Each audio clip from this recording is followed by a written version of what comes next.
गुरुजी जय श्रीमन नारायण जी। कैसे हैं आप? कृपा है। बहुत अच्छा लगा, आपने मीडिया का सबका मुकाबला बड़ा डट के करा आपने। आपको कुछ बिगाड़ नहीं पाए वो, और इतना टिकने के लिए ना परमात्मा की ही एक शक्ति से ही कोई ये हो सकता है। उन्होंने बहुत प्रयास करा बिल्कुल। और उन्होंने, मैंने ये देखा कि वो कोशिश कर रहे थे कि आपके मुंह से फिर दोबारा से, जब अमेरिका से आप आए, कि आपके मुंह से ऐसा कुछ निकले जिस पे फिर दोबारा से कोई कंट्रोवर्सी हो जाए। और बार बार वो जो कह रहे थे कि आप इलेक्शन लड़ेंगे, वो फिर दोबारा इस गवर्नमेंट के अगेंस्ट आपके मुंह से कुछ निकलवाना चाह रहे थे। मैंने ये सब चीज़ें नोटिस करी उसके अंदर में। तो इसके अंदर में जो मैं बात करूँगा, ये जो बिग बॉस को लेकर के आपसे सवाल उठाते हैं बार बार ये, तो इसमें आपने कुछ गलत नहीं करा और इनका जवाब इनको अभी तक सही से मिला नहीं है। गीते के प्रचार को लेकर के जो उन्होंने कहा, जो प्रभुपाद जी हैं, जो कि आज इस्कॉन टेम्पल के संस्थापक हैं, जो वो सन 1965 के अंदर में अमेरिका गए और वहाँ पे अमेरिका में जा करके वहाँ पर उन्होंने, जो वहाँ पे युद्ध चल रहा था अमेरिका का और ऐसे दूसरे किसी कंट्री के साथ में, तो उन्होंने देखा वहाँ पे ना हिप्पीस आ रखे थे। हिप्पीस क्या करते थे, वहाँ पर रोड पर ही नंगे रहना, सेक्स करना और नशे करना और 4-4 महीने तक नहाना नहीं, ऐसे वहाँ पड़े रहा करते थे। तो वहाँ से अमेरिका की सरकार उनसे बहुत ज़्यादा परेशान थी। तो प्रभुपाद जी ने देखा कि इनके आगे पीछे तो कोई नहीं है, तो जो गीता का प्रचार करने के लिए ही यहाँ से निकले थे। कोलकाता में उनका जन्म हुआ था। तो 37 दिन की कड़ी यात्रा करके पानी जहाज़ से, और उनको जिसमें उनको 2 बार हार्ट अटैक भी आए थे। तो उन्होंने देखा कि गीता प्रचार के लिए सबसे पहले शुरुआत इन्हीं से क्यों ना करी जाए। तो उन्होंने गीता प्रचार उनके बीच में शुरू करा। उनको कीर्तन करते, उनके साथ में बैठ करके उनके भोजन भी बनाते, उनको भोजन भी खिलाते। पर जो हिप्पीज थे उनका अपमान करते, सिगरेट पीना, धुआं उनके ऊपर फेंकना, उनके साथ बदतमीजी करना। पर फिर भी उन्होंने हार नहीं मानी। फिर भी वो उनके लिए भोजन बनाते, कभी गुलाब जामुन बनाते, उनके साथ में कीर्तन करते रहते। ऐसे करते करते उनको मज़ा आने लगा। तो प्रभुपाद जी ने उनसे पूछा कि आप ये नशा क्यों करते हो? उन्होंने कहा हमें मज़ा आता है। तो प्रभुपाद जी ने कहा मैं आपको, अगर आप मेरी बात मानो तो मैं आपको इससे भी बड़ा नशा दूंगा, जो कि इतना बड़ा नशा होगा उसके आगे सारे नशे छोटे हैं, और आप दोबारा कभी छोटे नशों के चक्कर में कभी पड़ोगे भी नहीं। तो उन्होंने गीता का ज्ञान देना उनको शुरू करा तो उनको उसके अंदर में उनका हृदय परिवर्तन होने लगा।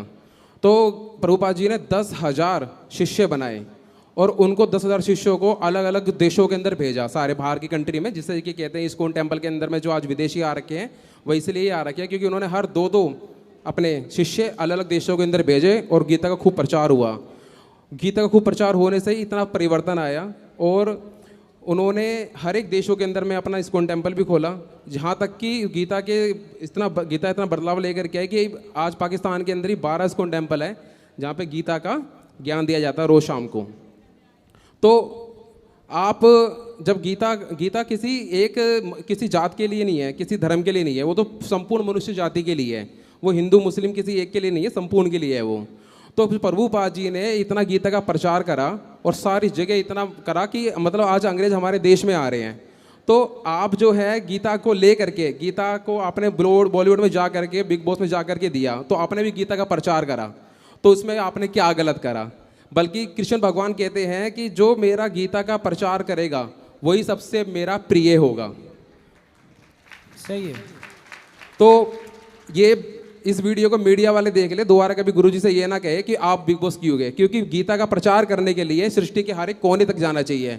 और जहाँ पे बात रही अमेरिका की और हिप्पीज के बीच में जाने की, जो कि इतने गलत तरीके से रहा करते थे, वहाँ तक गीता उन्होंने पहुँचा दी। तो आप तो सिर्फ मुंबई गए हो। सही है, सही है, सही कह रहे हैं आप। तो और दूसरा ये जो लिव इन को लेकर के इतना हंगामा इन्होंने मचा करके रखा हुआ है, जो कि गलत ही है। अगर इतने नंगपने से अगर किसी को रहना है तो फिर इस भारत का नाम बदल करके कुछ फॉरेन कंट्री का नाम दे दो। जब भारत की संस्कृति बर्बादी करनी है, सोच ही ली है, तो उसका नाम ही चेंज कर दो। क्यों भारत का नाम बदनाम करना कि भारत के अंदर में भी ये सब चीज़ें होती हैं, ऐसे ऐसे वस्त्र पहने जाते हैं, वहाँ भी ऐसी ऐसी मूवियाँ आती हैं, तो नाम ही बदल कर कुछ और रख दो। सही है। और मैं तो ये कहता हूँ गुरुजी, जो खुद नंगे पुंगे घूमते रहते हैं, नशे पट्टी करते रहते हैं, वो हमारे आचार्यों को समझा रहे हैं आज कि धर्म किसे कहते हैं, बताओ। सही है। वो समझाएंगे हमारे गुरुओं को कि धर्म किसे कहते हैं।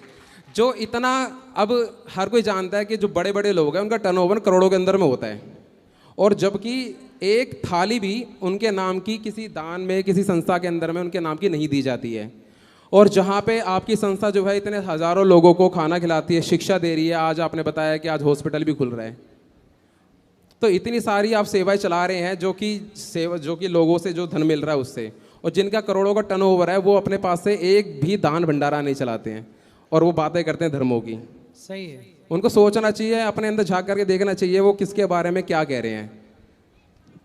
और लीवन की अगर मैं बात करूं तो आज से कुछ टाइम पहले जो पुरानी पिक्चर आया करती थी उसके अंदर आप देखते हो कि बॉलीवुड ही दिखाया करता था। आज बॉलीवुड के इस बात को लेके कह रहे हैं, बॉलीवुड खुद दिखाया करता था कि जो पुरानी पिक्चरों के अंदर में जो हीरो के साथ में बिना विवाह करे जब स्त्री रहा करती थी, ये पिक्चर में दिखाया जाता था, तो उसको वहां पे समाज के लोग क्या कहा करते थे। शुरुआत तो राह से होती है, मैं पूरा वर्ड नहीं कहूंगा, मर्यादा को ध्यान में रखते हुए वो खुद ही कहा करते थे कि शादी बिना शादी करे तू उसके साथ में रह रही है, तू इसकी वो है। और आज बॉलीवुड खुद इन सब चीज़ों के अगेंस्ट जाके दिखा रहा है कि आपने ये क्या कह दिया, जबकि खुद ही उन्होंने ये सब चीज़ें दर्शाई हैं कि जो बिना शादी करे रहते हैं वो ऐसे रहते हैं। दूसरी बात ये टेस्ट ड्राइव की, जो लोग टेस्ट ड्राइव लेना चाहते हैं कि हम देख लें पहले ये कैसा है कैसा नहीं है। देखो, अगर आपके अंदर में कुछ गुण नहीं होंगे ना, आचार्य चरणों में बैठ के भी ज्ञान नहीं लिया होगा, आप ऐसे 50 भी ट्रायल ले लेंगे ना तो भी गाड़ी पसंद नहीं आएगी। सही है। ठीक है, जो हमारे गुरु चरणों के बीच में बैठ करके ज्ञान लेगा, बैठेगा, काम, क्रोध, लोभ, मोह, मद मत्सर, अहंकार, इन पे विजय पाएगा, संतोष की प्राप्ति होगी, सहनशीलता बढ़ेगी। मैं तो कहता हूं कि वो अगर अंधे से भी शादी कर लेगा ना तो भी वो निभा जाएगा। सही है, सही है। आज बॉलीवुड ने सनातन को इतना नुकसान पहुंचाया है, और यही विचारधारा आज समाज में देखो, कुछ महिलाएं, कुछ पुरुष लिव इन का सपोर्ट कर रहे हैं, ठेकेदार बन के लिव इन सही उनको लग रहा होगा, मतलब गलत को खुलेआम वो सपोर्ट कर रहे हैं। कह रहे हैं कि कोई कैसा भी रहे आपको क्या, तो फिर बलात्कारी बलात्कार करे तो फिर कहे कि भाई हम जो कर रहे हैं हमें करने दो। यदि आज़ादी के नाम पर, अभिव्यक्ति की आज़ादी के नाम पे आप कुछ भी थोड़ी कर सकते हैं। इस देश में रहना है तो यहाँ पे सिस्टम के हिसाब से, सिद्धांत के, यहाँ दो सिस्टम, एक तो कानून के हिसाब से रहो, दूसरा भारत सांस्कृतिक देश है तो यहाँ के संस्कारों के हिसाब से रहना पड़ेगा। यहाँ के संस्कार ये आज़ादी नहीं देते कि आप गलियों में खड़े होके और मनमाना आचरण करने लग जाए। तो बॉलीवुड जो मीडिया वाले हैं, ये बॉलीवुड वाले से जाके क्यों नहीं पूछते कि जिस तरीके से एक एक्टर्स ने नंगे होकर फोटो खिंचवाई, और जितने भी एक्टर्स और भी हैं जो कि अर्धनंगन में गाने वाने शूट होते हैं, तो उनसे क्यों नहीं जा करके कहते कि ये भारत है, यहाँ पे हमारी संस्कृति है, यहाँ पे गंगा यमुना बहती है, सीता, राधा रानी, पद्मावत, झांसी जैसी स्त्रियां रहती हैं। सही है। तो इस तरीके के यहाँ पे ये वीडियो क्यों बनाते हैं, इस तरह की मूवीज़ क्यों बनाते हैं, ये सवाल ये उनसे जाके क्यों नहीं करते। ये इसलिए नहीं करते क्योंकि आपने जो कहा कि मीडिया गलत चीज़ों का प्रचार करती है, तो ये उसके वजह से आपके पीछे बढ़ गए ये कि गुरुजी सही बात कह रहे हैं, क्योंकि लोग कथाएं देख रहे हैं 3-3 घंटे, तो मीडिया की टीआरपी कम हो रही है। जो घर में टीवी चलती रहती थी, न्यूज़ चलता रहता है 3-3 घंटे के लिए, आज वो लाखों करोड़ों लोग जो हैं वो कथा चला के बैठे हुए हैं। सही है। तो मीडिया की टीआरपी कम हो रही है, तो सोच रहे क्यों ना गुरुजी को थोड़ा सा डाउनफॉल पे लेकर के आते हैं। फिर दो, और उसमें हुआ क्या, इसमें हुआ क्या कि जो भले ही कई सालों से गुरु बने हुए हैं, और आज तक कभी हमने देखे नहीं, तो आपकी बुराई करने के बहाने टीवी पे आ गए वो भी। सही है। तो कहते हैं ना, जैसे आपने बताया कि अगर गंदा पानी गंगा जी से मिल जाए तो वो भी पवित्र हो जाता है, तो आपकी आलोचना करने के बहाने ही सही वो टीवी पे तो आ गए। सही है,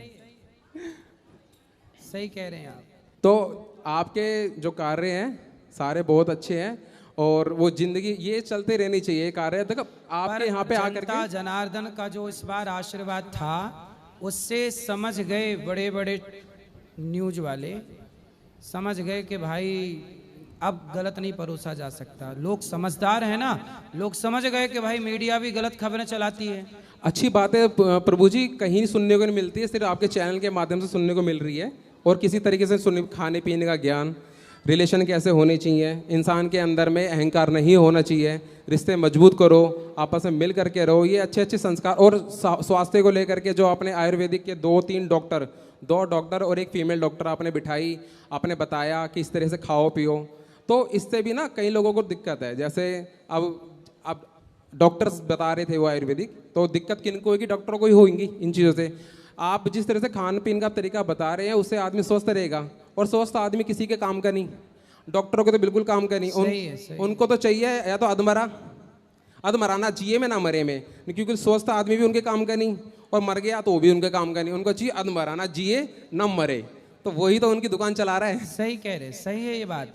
कुछ लोग चाहते ही हैं कि आप अधमरे हो जाएं ताकि उनको पैसा, कुछ डॉक्टर ऐसे हैं। और दूसरी चीज ये जो आप ब्रह्मचर्य पे आप कहते हैं ना, आप बहुत ही ब्रह्मचर्य पे ही हमें रहना चाहिए। देखिए मैं भी गृहस्थ हूँ, हम महीने महीने भर तक ब्रह्मचर्य से रहते हैं हम। ये नहीं कि विवाह हो गया तो इसके अंदर में लिप्त रहना हमेशा, नहीं। आपकी कथा सुनना, देखो वाइफ का ऑपरेशन हुआ था तो भी अपने बेटे को लेकर के मैं यहाँ पर आया, उनको घर पे छोड़ करके। तो ब्रह्मचर्य रहने से हमारा शरीर स्वस्थ रहता है, हमारी इंद्रिय प्रबल रहती है, बीमारियां हमसे दूर रहती हैं। और आप डॉक्टर के पास में जाओगे, बोलोगे कि मेरे शरीर में कमजोरी है, दिक्कतें हैं, दिख कम रहा है और मेरी मेमोरी सही से काम नहीं कर रही है, मेरे जोड़ों में दर्द है, इन सब का जो ज़्यादातर मोस्टली कारण होता है वो होता है ब्रह्मचर्य के ज़्यादा से ज़्यादा नष्ट करना। तो डॉक्टर कभी भी इस बात को आपको बताएगा नहीं कि आप थोड़ा ब्रह्मचर्य का पालन करो, क्योंकि अगर कोई ब्रह्मचर्य का पालन करेगा तो स्वस्थ रहेगा। और यही मेन वजह है इंसान को जो इसके कारण थोड़ा बीमार रहता है, सुस्त रहता है, और ये मेन वजह वो बताते नहीं है। सही कह रहे हैं आप। और आपके बताए हुए तरीकों से ना जो युवा सुधर रहे हैं ना, तो बड़ी बड़ी कंपनियों को लॉस हो रहा है तो उनको लॉस हो रहा है, इसलिए वो टेंशन में आ रहे हैं कि अगर ये महाराज जी अगर ऐसे ही कहते रहे, युवा सुधरते रहे, तो ये हमारी जो प्रोडक्ट है जिससे हमारे शौक पूरे हो रहे हैं, हम बाहर की कंट्रियों में जा रहे हैं, समुद्र किनारे लेट रहे हैं, तो ये सारे के सारे शौक पूरे कैसे होंगे। सही है। संतों का धर्म ही है समाज की कुरीतियों को नष्ट करना। संतों का काम ये नहीं है कि माला झोली ले और जंगल चला जाए। जंगल जाएगा साधु तो केवल साधु का कल्याण होगा। साधु तो समाज के बीच में रह के समाज की हर बुराइयों से लड़े, वो साधु। बिल्कुल। और ये जो मीडिया बार पूछती है कि आपको किसने हक दिया, आपको किसने हक दिया, अरे जो हमारे कॉन्स्टिट्यूशन के अंदर में आर्टिकल 19A वो सबको परमिशन देता है स्पीच टू फ्रीडम की, तो हर किसी के पास फ्रीडम है बोलने की। सही है। तो वो कौन होते रोकने? हमें तो देखो हमारा धर्म इजाजत देता है, हमारे गुरुजन इजाजत देते हैं कि जाओ ये बात कहो, समाज में धर्म की बात कहो। सच कहना धर्म है, आप उसे स्वीकार करें ना करें। आजकल कुछ लोग इसी डर के कारण, कुछ लोग डरते हैं कि सच बोलने से कहीं कुछ मीडिया वाले ऐसा ना कर दें, वैसा ना चला दें। कुछ मीडिया वाले अच्छे भी हैं, समझते हैं बातों को, कुछ मीडिया वाले ऐसे नहीं समझते, समझ के भी अनजाने बने रहते हैं और संतों का अपमान कराते रहते हैं, करते रहते हैं। लेकिन आप जनता जनार्दन समझ गए तो अपने आप मीडिया को समझ में आ गया कि भाई अब हम गलत नहीं चला सकते। गलत को लोग समझ रहे हैं कि ये गलत कर रहे हो आप। गुरुजी जो विवाह को लेके आप बताते हैं तरीका, उसके अंदर मेरा भी एक सुझाव है, जिससे कि आपके और मेरे जो विचार है बहुत मिलते हैं, कि हमें जो बच्चों का विवाह करना चाहिए ना, वो सही उम्र पे तो करना चाहिए ये। क्योंकि जैसे आप कहते हैं कि बाप जवान होगा तो बेटा भी जवान होगा, तो मेरे ब्रदर की शादी ना हमारे सारे के सारे सिस्टम आपके बताए हुए तरीके से ही चले हुए हैं। 18 साल में हमारे ब्रदर की शादी हुई थी, जब उनकी सैलरी भी ज़्यादा नहीं थी, पर आज बहुत आपकी कृपा से आज हम बहुत बढ़िया सेटल हैं, हम बहुत अच्छे समाज के अंदर में अच्छे हमने इज्जत बना रखी है आपके बताए तरीके से कि अच्छे कर्म करो, समाज के अंदर मान प्रतिष्ठा बनाओ। तो आज वो उनकी शादी जो 18 में हुई थी, तो आज वो 34 के हैं और 60 ईयर का उनका बॉय। अगर बराबर में दोनों को खड़ा करो तो पता नहीं लगता कि ये बाप बेटे हैं कि छोटे बड़े भाई हैं ये। सही है। तो जब कमर ऐसे झुकने को हो जाती है तब जाके हमारा बच्चा हो, तो ये तरीका ठीक नहीं है। सही है। और दूसरा ये कि जो विवाह का तरीका आपका बताते हैं कि विवाह कहाँ और कैसा करना चाहिए, टेस्ट ड्राइव की जरूरत नहीं है। विवाह हमेशा हमें वहाँ करना चाहिए कि जहाँ पे हमारे परिवार का देखा हुआ एक परिवार हो, जिसको हम जानते हो ये परिवार शुरू से कैसा रहा है, या हमारा ही कोई सगे संबंधी जानता हो कि वो परिवार कैसा है। क्योंकि आजकल जो बच्चे अपने मनमानी में आकर के लव मैरिज कर लेते हैं, जल्दबाजी में माँ बाप के नहीं सुनते हैं, वो किसी ना किसी ऐसी जगह पे शादी कर लेते हैं जहाँ बाद में वो फंस जाते हैं, पछताते हैं, उनको ट्रांसफ़र कर दिया जाता है दूसरे देश के अंदर में और गलत कार्य उनके साथ में करे जाते हैं। तो शादी तभी सफल है जब हम किसी जानकारी वाले लोगों के बीच में करें कि जिनको हम जानते कई सालों से, वहाँ शादी होनी चाहिए। सही कह रहे हैं। तो सफल रहेगी वो। गुरुजी तो बहुत बहुत धन्यवाद। बहुत खुश रहिए। लो बात करो। सही कहा आपने, सारी बातें आप देखो चल भी रहे हैं धर्म से, ये बहुत अच्छी बात है।